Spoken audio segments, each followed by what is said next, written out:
Buon pomeriggio mister, una vittoria molto importante arrivata in trasferta su un campo sicuramente difficile, in rimonta. Cosa ne pensa della prestazione di oggi? Beh, rispetto a domenica scorsa abbiamo fatto un passo indietro, a me non è piaciuto assolutamente il primo tempo, dovevamo fare una partita diversa e siamo stati sorpresi dall'aggressività del Verbano. Poi va bene, nel secondo tempo abbiamo avuto delle situazioni, potevamo farla finire prima la partita, le abbiamo sbagliate, poi abbiamo rischiato grosso sul finale, sul colpo di testa che è uscito di pochissimo, adesso non so più di che giocatore del Verbano. Sì, dell'11. E quindi portiamo a casa questi 3 punti, però dobbiamo molto migliorare anche sul piano del gioco. Ora sarà importante recuperare per la prossima partita, dato che serviranno punti importanti per raggiungere... Sicuramente sì,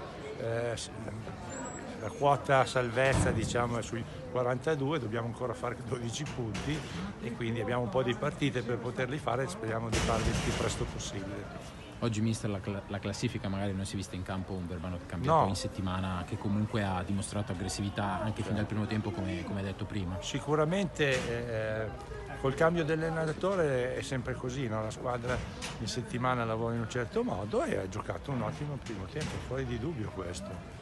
Anche se la classifica vede in posizione di classifica deficitaria, però io posso solo fare che un complimenti al Verbano perché ha disputato un'ottima partita. Tu sei arrivato in corsa al Casteggio e hai trovato una buona squadra e anche un buon livello di campionato di eccellenza che hai frequentato qualche anno fa. Sì, no, diciamo che c'è stato il periodo appena arrivato che ci sono un po' di andare e vieni di giocatori, quelli che non rimanevano.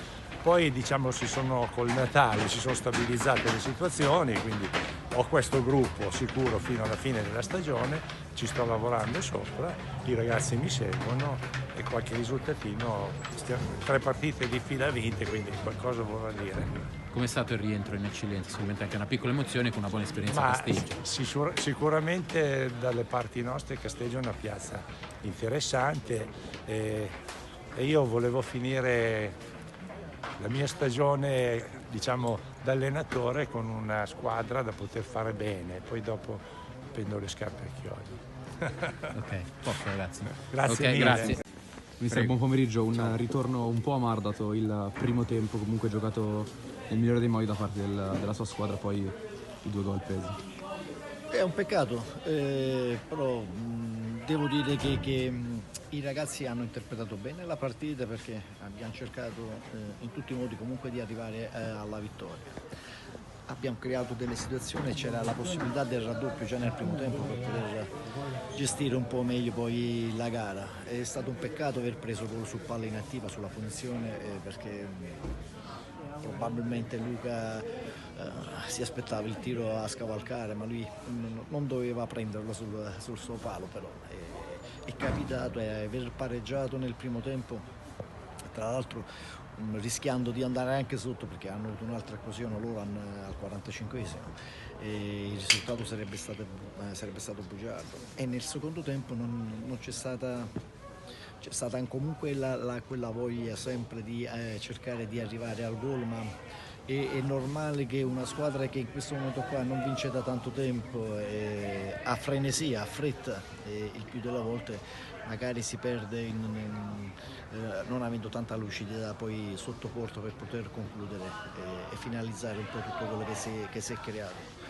Però questo non significa nulla, significa che dobbiamo ancora di più far gruppo, stare uniti insieme e giocarci tutto per queste 15 partite. Ovviamente erano 16, è stato un peccato aver iniziato in questo modo qua, però la realtà dice questo, di sicuro non si molla nulla, di sicuro questi ragazzi fino alla fine riusciranno a tirarsi fuori da questa situazione molto complicata, molto difficile. Domenica prossima la Vergiatese, uno scontro diretto, magari sperando anche di recuperare qualcuno. Guarda, noi sono 15 partite, al di là di chi affronteremo, sono tutte partite, sono tutti scontri diretti per noi. Possono essere il Pavia o il Vittone, per noi non cambia nulla. Dobbiamo tornare alla vittoria, dobbiamo tornare a vincere partite. Ciao. Ciao. a vincere le partite. Oggi probabilmente meritavamo qualcosina in più sicuramente per tutto quello che è stato fatto in campo, e questo è un buon segnale. Ovviamente avevo già detto in passato quello che a noi in questo momento qua manca è il tempo. Abbiamo fretta di fare risultato e a volte la fretta ti porta ad accelerare delle cose, ad essere poco lucido, poco preciso. E invece proprio perché abbiamo fretta dobbiamo andare piano. E adesso abbiamo la settimana per poter stare insieme e rimettere a posto un po' tutta la situazione, anche perché in 2 giorni poi veniva difficile risistemare il tutto. Sono fiducioso, molto fiducioso. Vi ripeto, per il semplice fatto che ho visto ragazzi che hanno voglia di venire fuori dalla problematica, e questo fa ben sperare. Adesso hai 15 partite, come hai detto tu, quasi un girone, chiederai corsa, sacrificio come sempre, nel tuo stile, come sempre fatto nella tua società, sia Verbano da quando sei qua. Sì, ma noi ti posso garantire che è stato più difficile l'anno scorso di quest'anno. E anche se la situazione in questo momento qua può sembrare, siamo sottoterra, quindi dobbiamo venire fuori da questa situazione, e pian pianino le cose si fanno. La fretta è male consigliere, bisogna essere tranquilli e riuscire a far tirare il meglio da ognuno di loro, da quello che hanno dentro. E le partite magari si possono perdere, ma noi non perderemo la dignità e vinceremo anche le partite. Perché sottoterra non si sta bene, bisogna risalire. Se siamo semi, risaliremo. A posto? Grazie.